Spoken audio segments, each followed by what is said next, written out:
नमस्कार विद्यार्थियों, मैं कमलेश गुप्ता आपका स्वागत करती हूँ राजस्थान सरकार और वेदांता के CSR इनिशिएटिव ई कक्षा में, जिसके टेक्निकल पार्टनर है मिशन ज्ञान। बच्चों, हम कक्षा 10 की हिंदी पढ़ रहे हैं और हमारी पाठ्य पुस्तक का नाम है क्षितिज। क्षितिज के अंतर्गत हम काव्यखंड पढ़ रहे हैं। अध्याय है 7 और हमारे जो आज के कवि हैं वो हैं छायावादेतर काल के कवि गिरिजा कुमार माथुर, जो नई कविता के अंतर्गत भी आते हैं।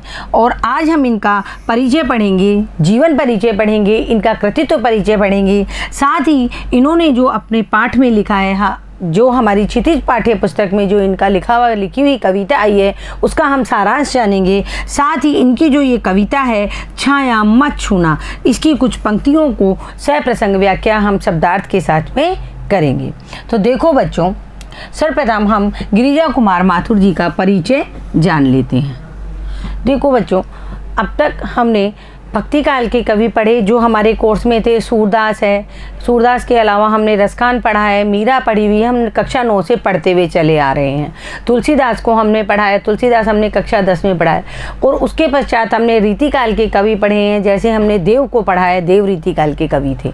और उसके पश्चात हम छायावादी कवि पढ़ते हुए आए हैं, जैसे सूर्यकांत त्रिपाठी निराला है, जयशंकर प्रसाद है। और तत्पश्चात हमने वो पढ़े हैं छायावादेतर काल के कवि, जो छायावादी काल के बाद आए, जो आधुनिक काल के कवि हैं नागार्जुन।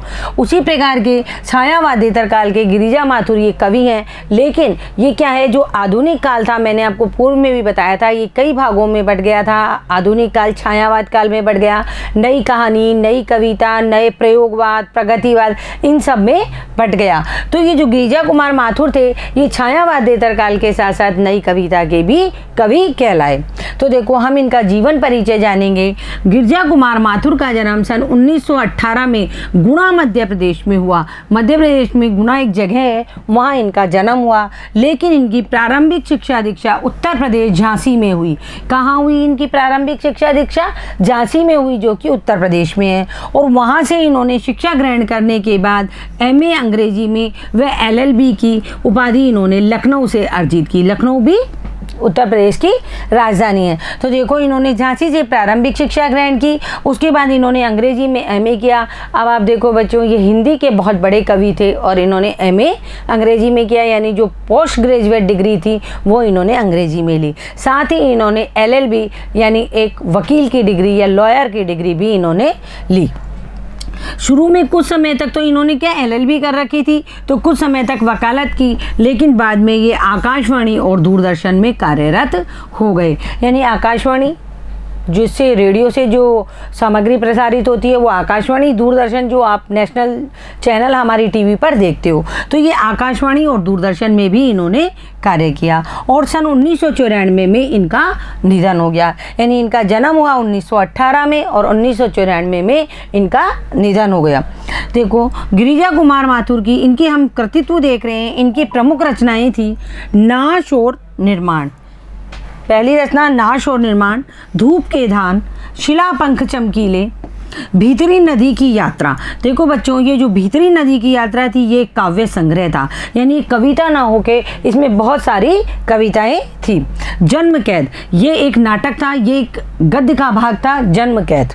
इसके साथ ही नई कविताएं, नवी कविता सीमाएं और संभावनाएं। नवी, मैं आपको बता रही हूँ कि ये नई कविता के अंतर्गत माने जाने वाले कवि हैं। तो नई कविता में सीमाएं और संभावनाएं नाम की इन्होंने आलोचना लिखी।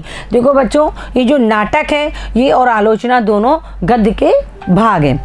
आगे देखो, नई कविता के कवि गिरिजा कुमार माथुर कौन से थे? छायावादेतर काल और नई कविता के कवि थे। गिरिजा कुमार माथुर रोमानी मिजाज के कवि माने जाते थे। रोमानी मिजाज का मतलब तो जैसे अपना जो इनका तरीका था, इनका जो मिजाज था, और रोमानी का मतलब ये वर्तमान में जीना चाहते थे, यानी मौज मस्ती का जीवन जीना चाहते थे। ये वो उस तरीके के कवि थे। इनकी जो कविताएं थी वो ये कहना चाहती थी कि तुम भूत की तरफ मत जाओ, यानी जो बीत गया उसकी तरफ मत जाओ, और जो आने वाला है उसका सृजन करो और वर्तमान में जियो। तो ये एक रोमानी मिजाज के कवि थे। और ये विषय की मौलिकता के पक्षधर में तो थे ही, यानी जो विषय जिस पर ये कविता लिख रहे हैं उसमें यथार्थता होनी चाहिए, उसमें मौलिकता होनी चाहिए, तो ये उसके पक्ष में तो थे ही।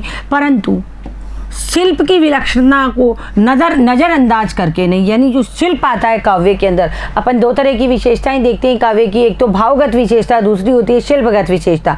यानी ये कहते थे कि भाई जो कविता है उसमें मौलिकता हो, उसमें यथार्थता हो, लेकिन उसकी शिल्पगत जो विशेषता है उनको नज़रअंदाज नहीं करना है। यानी कविता के अंदर जो रस है, जो मतलब कि जो भावनाएं हैं, जो उसमें जो अलंकार है, वो तो उसमें आने ही चाहिए। चित्र को अधिक स्पष्ट करने के लिए वे वातावरण के रंग को भरते थे। चित्र को, यानी ये चित्रकार नहीं थे, लेकिन कविता में कल्पनाओं के जो चित्र ये भरते थे। कविता में कवि क्या करता है, कल्पना ही करता है, और जो उन कल्पनाओं में जो ये रंग भरते थे, जो चित्र बना करके, जैसे कोई कवि है वो चांद के बारे में लिख रहे हैं, चांद की चांदनी के बारे में लिख रहे हैं, तो चांदनी का चित्र नहीं बनाते हैं, वो ये चांद का चित्र नहीं बनाते हैं, वो अपनी कल्पनाओं के रंग उनमें भरते हैं। तो चित्र को अधिक स्पष्ट करने के लिए भी वातावरण का रंग भरा किया करते थे। वे मुक्त छंद में ध्वनि साम्य के प्रयोग के कारण तुक के बिना भी कविता में संगीतात्मकता संभव कर सके हैं। देखो ये पहले कवि हैं, बिना तुकबंदी के कोई भी कविता नहीं होती। जैसे पहली लाइन के हमारे अंतिम जो शब्द आते हैं वो मान लो आए करते हैं, तो लेकिन जो दूसरी लाइन जब हम लिखेंगे तो उसकी जो अंतिम शब्द आएगा वो रहते हैं, यानी दोनों में तुकबंदी होनी चाहिए, करते, रहते, खाते, पीते, तो मतलब इस तरीके की तुकबंदी आनी चाहिए। तो इनके जो मुक्त छंद थे उनमें ध्वनि का स्वाम्य नहीं था, लेकिन फिर भी उनमें गेयता थी और संगीतात्मकता भी उसमें थी। देखो भाषा के दो रंग उनकी कविताओं में मौजूद हैं। उनकी कविताओं में भाषा के कौन कौन से रंग मौजूद है? दो रंग मौजूद हैं। वे जहाँ रोमानी कविताओं में छोटी छोटी ध्वनि वाले बोलचाल के शब्दों का प्रयोग करते थे, वहीं क्लासिक मिजाज की कविताओं में लंबी और गंभीर ध्वनि वाले शब्दों को तरजीह देते थे। देखो बच्चों, पहले तो आप ये देख लो, इसमें जो शब्द आए हैं, ये जो 3 लाइनें, इनमें जो शब्द आए उनको हम देखते हैं, क्लासिक और तरजीह, मिजाज। देखो बच्चों, ये जो क्लासिक शब्द है ये अंग्रेजी भाषा का शब्द है। कौन सी भाषा का? अंग्रेजी भाषा का। मिजाज और तरजीह ये अरबी भाषा के या उर्दू फारसी भाषा के शब्द हैं। तो देखो, जो वो बोलचाल की भाषा, वो क्या करते थे, जब कविता लिखा करते थे तो बोलचाल के शब्दों का प्रयोग किया करते थे। जो हम साधारण हिंदी भाषा खड़ी बोली जो बोलते हैं, उन्हीं शब्दों का प्रयोग करते थे। वहीं क्लासिक मिजाज वाली जो कविताएं होती थी उनमें लंबी और गंभीर ध्वनि वाले, यानी क्लासिक मिजाज वाली, आप जानेंगे ना, जो क्लासिकल म्यूजिक होता है जिसमें सारा गामा पाधा निसा, इन जो सुरों के साथ जो कविताएं गाई जाती थी, उनमें वो लंबी और गंभीर ध्वनि वाले शब्दों को तरजीह देते थे, यानी लंबी और गंभीर ध्वनि वाले शब्दों का प्रयोग करते थे। साथ ही जहाँ रोमानी कविताएं होती थी, मौज मस्ती से भरपूर जो कविताएं होती थी, जो कविताएं हमें ये बताती थी कि हमें भूत की तरफ ना जाना चाहिए, हमें भविष्य का सृजन करना चाहिए और वर्तमान में जीना चाहिए, इस तरह की रोमानी कविताओं में वो छोटी छोटी ध्वनि वाले बोलचाल के शब्दों का प्रयोग करते थे। तो इस चीज़ को ध्यान रखना है। उनकी जो यहाँ हमारे पाठ्य पुस्तक में कविता आई है आज, वो रोमानी कविता है जिसमें छोटे छोटे शब्दों के साथ ध्वनि का प्रयोग किया गया है। देखो बच्चों, अब हम पाठ परिचय देखेंगे कि हमारी जो पाठ्य पुस्तक क्षितिज है उसमें जो इनकी रोमानी कविता आई है, छाया मत छूना, उसका क्या सार है। तो देखो बच्चों, कवि यहाँ कहना चाहते हैं कि छाया मत छूना, कविता के माध्यम से कवि ये बताना चाहते हैं कि जीवन में सुख और दुख दोनों की उपस्थिति है। यानी जो मनुष्य का जीवन है उसमें सुख के साथ साथ दुख है और दुख के साथ साथ सुख है। दुख क्या है? दुख वो है जब हमारे जीवन में कोई कठिनाई या परेशानी आती है तो हम उसको दुख का नाम दे देते हैं। क्या नाम दे देते हैं? दुख। और जब हमारा जीवन अच्छे से चलता रहता है, हमें कोई परेशानी नहीं हो, कोई कठिनाई नहीं हो और चारों तरफ हमें लगता है कि देखो हमारा जीवन कितना खुशियों से भरा हुआ है, उसे हम सुख का नाम दे देते हैं। क्या है? सुख। तो ऐसा तो संभव नहीं है कि हमेशा ही क्या हो, जीवन में खुशियाँ हो, कोई परेशानी नहीं आए। तो सुख और दुख एक दूसरे के पूरक हैं। जैसे दिन और रात है, उसी प्रकार सुख और दुख एक दूसरे के पूरक हैं। तो कवि कहना चाहते हैं कि जीवन में सुख और दुख दोनों की उपस्थिति अनिवार्य है, यानी दोनों ही होने आवश्यक है। विगत के सुख को याद करके वर्तमान के दुख को और गहरा करना तर्क संगत नहीं है। कवि यहाँ क्या कहना चाहते हैं? भाई हमारा जो पिछला जो समय था उसमें हमारे पास बहुत सारी खुशियाँ थी, लेकिन वर्तमान में हमारे पास कुछ कठिनाइयाँ हैं, कुछ परेशानी है, तो उसको क्या करना चाहिए? हमें पिछले सुख को याद करना नहीं चाहिए, पिछला सुख हमको याद नहीं करना चाहिए और पिछला सुख याद करके हमें जो अभी चल रहा है उस वर्तमान के दुख को बढ़ाना नहीं चाहिए। उदाहरण स्वरूप आप देख लीजिए, पिछले साल जो बच्चे पढ़ रहे थे, क्या था, लॉकडाउन लगा और परीक्षाएं नहीं हुई और आप सभी पास हो गए। लेकिन इस साल क्या है, परीक्षाएं होंगी। जब परीक्षाएं आप देने लगोगे तो आप उस समय को याद करोगे, देखो कितना अच्छा समय था कि हमको परीक्षाएं देनी नहीं पड़ी और हम पास हो गए। और अब जब हमको परीक्षाएं देनी पड़ रही है, हमारे सामने कठिनाई आ रही है, हमको पढ़ना पड़ रहा है, थोड़ा सा हमको अपना दिमाग भी लगाना पड़ रहा है, तो क्या है, हम उसको याद करके, यानी पिछला जो साल है उसको याद करके और अभी का जो समय खराब कर रहे हैं वो बहुत तर्कसंगत नहीं है। तो कवि यही कहना चाहता है कि विगत के सुख को याद नहीं करना है। जब वर्तमान में दुख आया है तो उस दुख, उस कठिनाई, उस परेशानी को झेलो, ना कि पिछला सुख याद करके उस दुख को और बढ़ाओ। कवि के शब्दों में इससे दुख दूना होता है। देखो, यदि हम पिछला सुख याद करेंगे इस समय के दुख में तो क्या होगा, हमारा दुख दूना यानी और ज़्यादा बढ़ जाएगा। विगत की सुखद काल्पनिकता से चिपके रहकर वर्तमान से पलायन की अपेक्षा कठिन यथार्थ से रूबरू होना ही जीवन की प्राथमिकता होनी चाहिए। कवि क्या कहना चाह रहे हैं? कवि कहना चाह रहे हैं कि विगत की सुखद काल्पनिकता, यानी जो पिछला सुखद था, हमारा जो सुख हमारा पिछला था, जो चला गया है, जो हमारा पास्ट था, उससे चिपके रहना, उससे हम चिपके रहें, सोचते रहें हम देखो कितने खुश थे, हम जब बचपन में थे तो बहुत खुश थे, कोई काम नहीं करना पड़ता था। लेकिन जैसे जैसे हम युवा हुए हैं, हम जवान हुए हैं, तो हमारे सामने कुछ कठिनाई आएगी, कुछ जिम्मेदारियां आएंगी, कुछ परेशानियां आएगी, तो उनसे पलायन नहीं करना चाहिए। उससे पलायन करने की अपेक्षा, यानी उससे पलायन करने की अपेक्षा हमको क्या करना चाहिए, कठिन यथार्थ से रूबरू होना ही, यानी जो परेशानियां हमारे सामने हैं उन परेशानियों को चुनौतीपूर्ण ढंग से उनको क्या करना, उनका सामना करना, यही जीवन की प्राथमिकता होनी चाहिए। यानी विगत के सुख से कभी भी चिपके नहीं रहना चाहिए, वर्तमान से पलायन नहीं करना चाहिए और क्या करना चाहिए, भविष्य का सृजन करना चाहिए।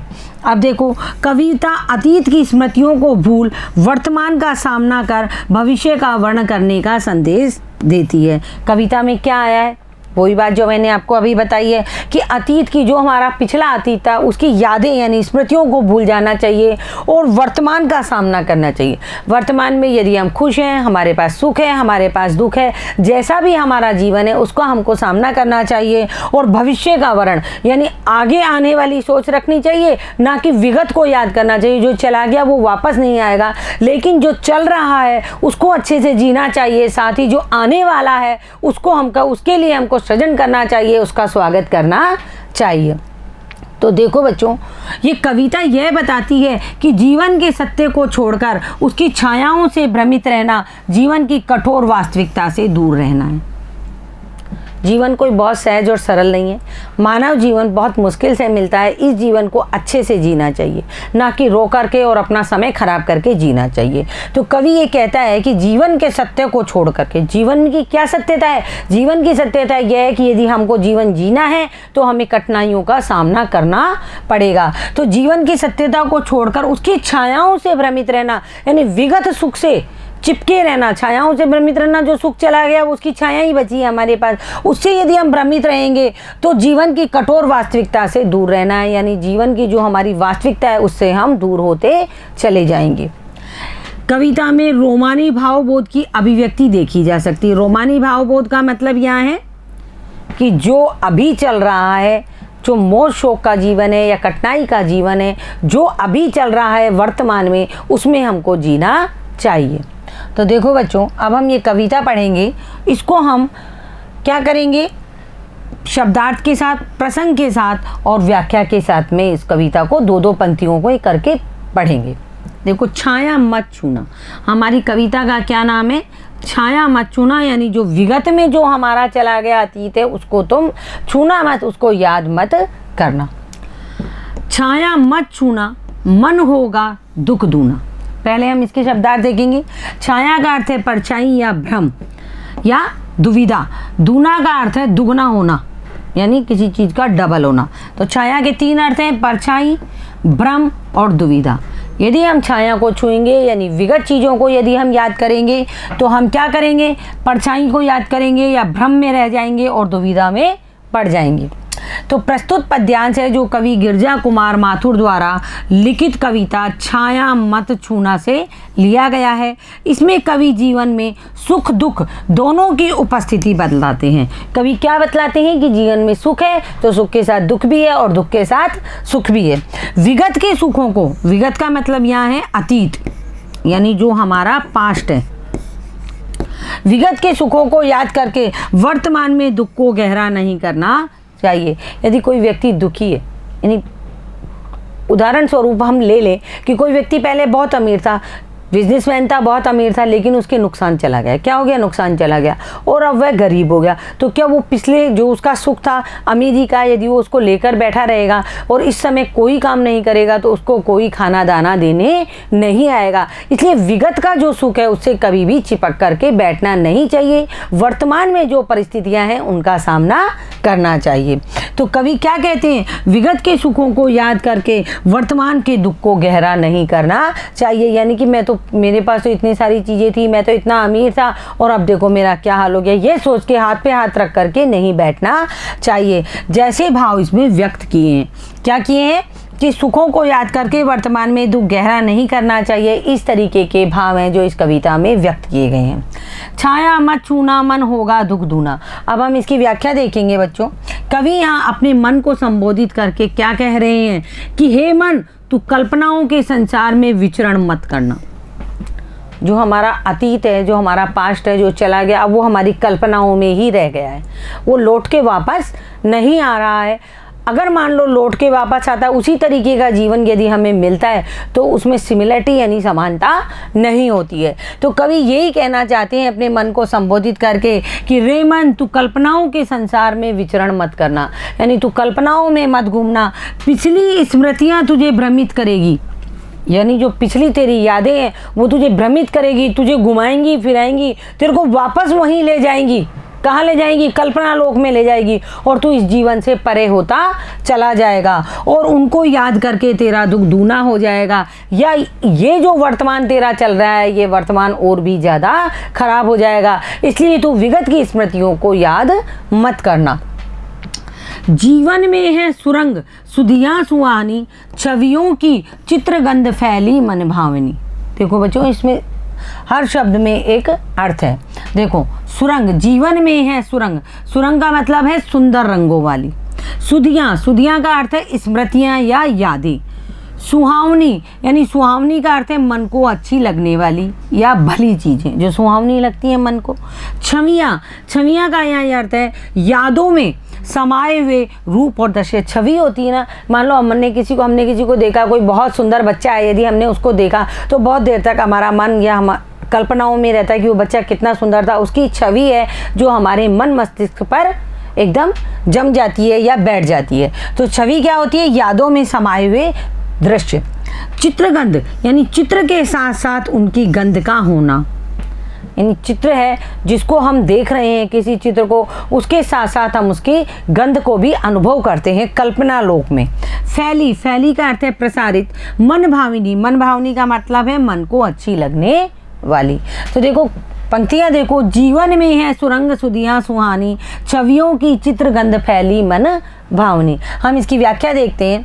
देखो कवि कह रहा है, माना कि तुम्हारे जीवन में अनेक प्रकार की रंग बिरंगी मन भावन मधुर यादें समाई हुई है। क्या है?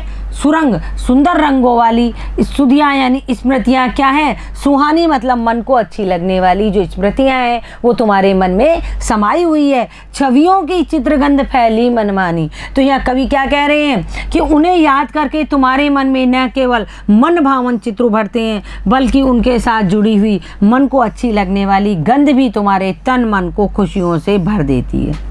अब देखो कवि क्या कहना चाहते हैं। कवि ये कहना चाहते हैं जो तुम्हारे विगत के सुख थे, जो तुम्हारी विगत की खुशियाँ थी, वो जो रंग बिरंगी मनभावन मधुर यादें जो तुम्हारे अंदर समाई हुई है, उन्हें याद करके जब तुम्हें उन्हें याद करते हो तो तुम्हारे मन में न केवल उसके मन भावन चित्र उभरते हैं, कल्पना लोक में हम चले जाते हैं। हमारी पिछली यादें हैं जो क्या है वो चित्र के रूप में हमारी आंखों के सामने आती रहती है और उनके साथ जुड़ी हुई मन को अच्छी लगने वाली जो गंध होती है, उस वक्त की जो सुगंध है, जो गंध है, वो भी हमारे तन मन को खुशियों से भर देती है।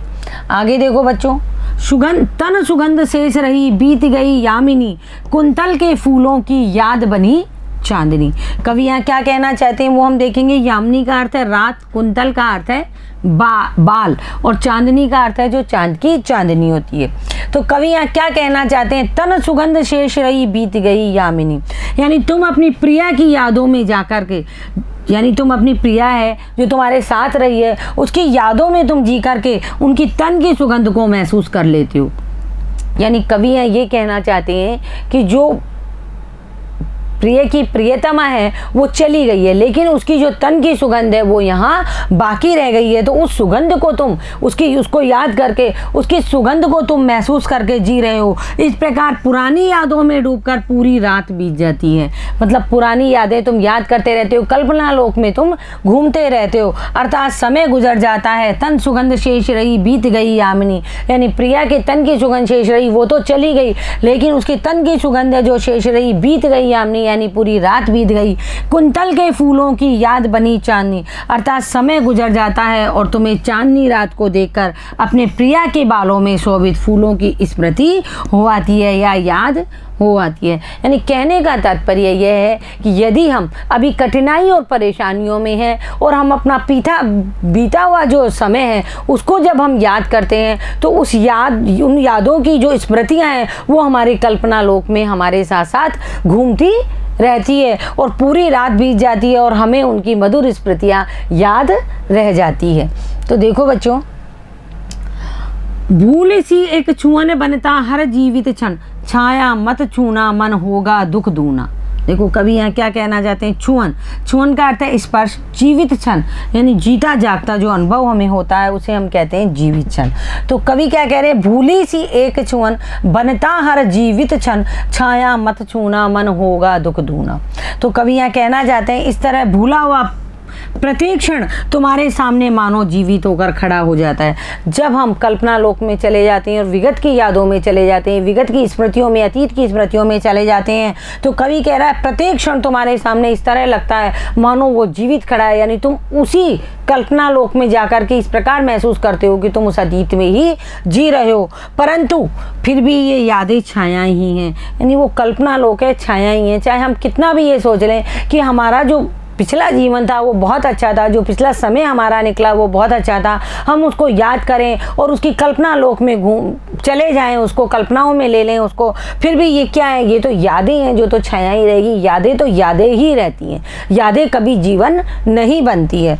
इससे मन को क्या होता है, बल्कि दुगना दुख मिलता है। कितना कैसा मिलता है, भूल सी एक छुअन बनता हर जीवित, यानी कि हम भूले से यदि हम अतीत में चले जाते हैं तो वो हमारे जीवन जीने का एक क्षण तो बन जाता है, लेकिन वो वास्तविकता नहीं होती है, वो एक भ्रम होता है, वो एक परछाई होती है। इससे मन को क्या होता है, जब हम उस कल्पना लोक से बाहर निकलते हैं तो हमारे मन को दूना दुख यानी ज़्यादा दुख प्राप्त होता है। इसलिए इनसे दूर रहना ही उचित है। यानी किससे दूर रहना उचित है, अतीत की स्मृतियों से दूर रहना उचित है, और दूर रहकर ही हम वर्तमान को सुखी बना सकते हैं।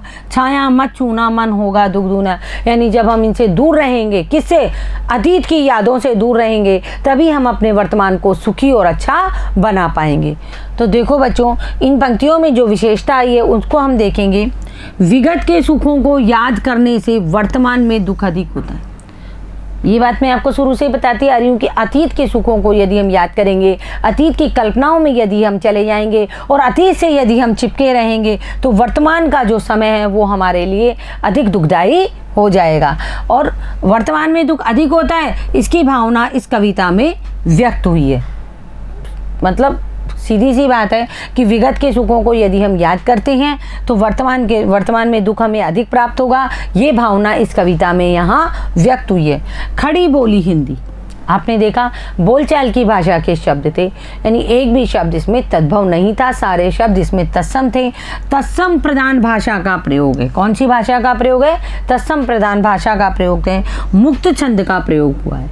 मुक्त छंद का प्रयोग करना किसने शुरू किया था? मुक्त छंद का प्रयोग नागार्जुन ने करना शुरू किया, जो छायावादेतर काल के कवि थे। भाषा की व्यंजना सरल और सहज है, यानी भाषा की जो व्यंजना हुई है बहुत सरल है और बहुत सहज है। देखो बच्चों, ये कविता आपको यहाँ समझ में आई होगी। आपने कवि का जीवन परिचय देखा, उनका कृतित्व परिचय देखा, साथ ही हमारे जो क्षितिज पाठ्य पुस्तक में जो कविता आई है छाया मत छूना के पाठ का सार देखा और उसकी कुछ पंक्तियों को सप्रसंग व्याख्या और शब्दार्थ के साथ में आपने देखा और सुना। बच्चों, आप इसको देखिए, पढ़िए, सुनिए और लिखने का प्रयास कीजिए। धन्यवाद बच्चों।